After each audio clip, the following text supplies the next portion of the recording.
Family,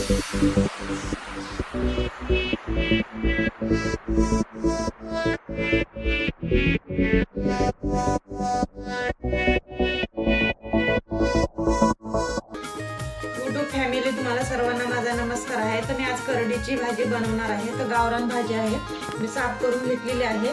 लसूण घेतलेला आहे, कोथिंबीर घेतलेली आहे, हिरवी मिरची घेतलेली आहे, मुगाची डाळ घेतलेली आहे। तर मी आता ह्याला एका पाण्यामध्ये स्वच्छ धुवून घेते आणि मिरचीचं, लसूण, कोथिंबीर आता ह्याचं वाटण भरून घेणार आहे।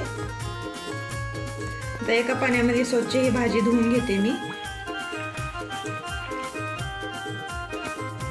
तर गॅस चालू केलेला आहे, कढई ठेवले आणि हे तेल,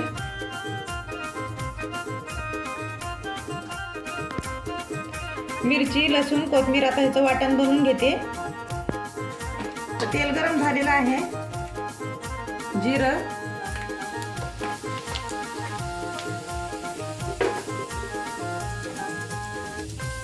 आता हे वाटण बनवून घेतलेलं आहे।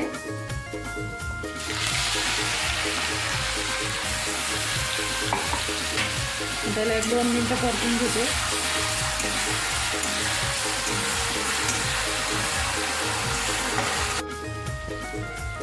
तर 2 मिनिटं झालेले आहेत, परतून घेतलेलं आहे मी तेलामध्ये सर्व। आता हे जिरं वाटण तेलामध्ये आलेलं आहे आणि इथं भाजी बारीक चिरून घेतलेली आहे मी, करडीची भाजी। आता हे घालते।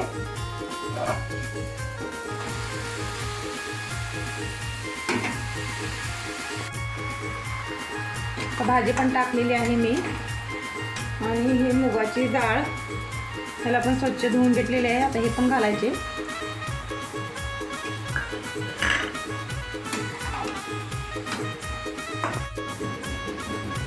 आणि आता चवीपुरतं मीठ, त्याला पण खालीवरी करून देते।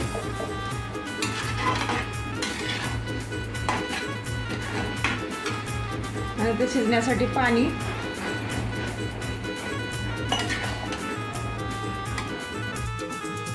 आता मंद आचेवरतीच बनवायचं आहे। तर मी याला झाकण ठेवलेलं आहे, मी झाकण उघडते। आता भाजी तेलामध्ये आलेली आहे बघा, शिजून तयार आहे। तर मी आता गॅस बंद करते। तर ताटामध्ये वाढून घेतलेली आहे भाजी, गरमागरम ज्वारीची भाकरी बघा, एक कडक झालेली आहे एकदम। तर बघा अशीच बनवलेली आहे मी, तर तुम्ही पण असंच बनवून खा। आणि चला भेटूया पुढच्या रेसिपीमध्ये।